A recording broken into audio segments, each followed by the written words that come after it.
Welcome. I'm the professor, Dr. Chris McCusker, and welcome to another episode of the Quarantine Management Institute, where we are learning to learn in new ways together. This episode concerns learned optimism, and here we are drawing on the extensive research on the subject by Martin Seligman, a well-known psychologist, former head of the American Psychological Association, a leader in psychological science for many decades now. Seligman, in the early part of his career, studied learned helplessness, which is a pattern of thinking and behavior in which one will just sort of give up and feel helpless, that they have no control or influence on their outcomes in life. Later, in recent years, Seligman has studied optimism, specifically learned optimism. And I'd like to describe to you in a simple way what the issues are when it comes to learning to be optimistic. We can all learn to be optimistic. There are considerable online resources for this issue. There's an online test you can take.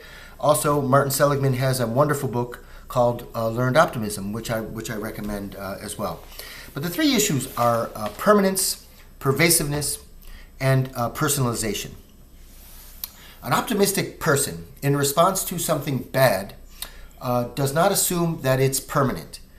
Instead, an optimist assumes bad things are temporary. So we're dealing with this COVID-19 crisis. We're going to be optimistic about it.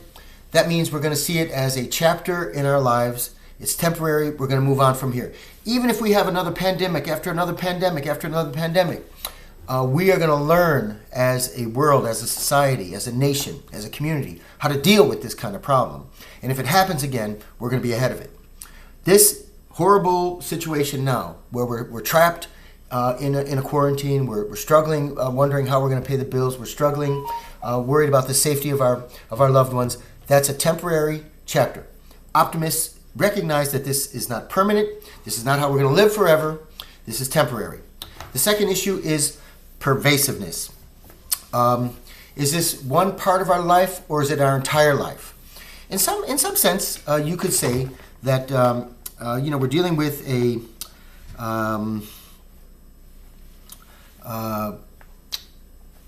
part of our life which is affected by the COVID-19 pandemic. It's the part of our lives that involves going outside. Going outside and socializing with our friends at a happy hour, going to the office and being there. That part of our life is done, but we have plenty of life right now. Optimists say that it's not every nook and cranny of my life which is affected by this. There's opportunity in this crisis. It's not pervasive, covering every aspect of my life. The opportunities it affords, we can connect to people we haven't spoken to for years. We can innovate. We can think of new ways to do what we love. We can remodel our homes. We can do a lot of things. It doesn't have to affect every aspect of our lives. Somebody who's pessimistic said, "It's it. Everything's shut down. My life is over. I can't do anything except lay here in bed and eat in my pajamas for day after day after day." No, we're going to get up. We're going to shave. We're going to get dressed, and we're going to charge ahead and do what we can do on this beautiful day. The COVID-19 pandemic is affecting a part of our life, but not the whole thing. The last thing is personalization. If something bad happens to an optimist, we externalize that. It's not personal. It's outside of my control. I didn't cause this pandemic. Pessimists will look at bad events and say, this is me, this is me, this is all me, this is what my life is. I always have bad luck, it's horrible.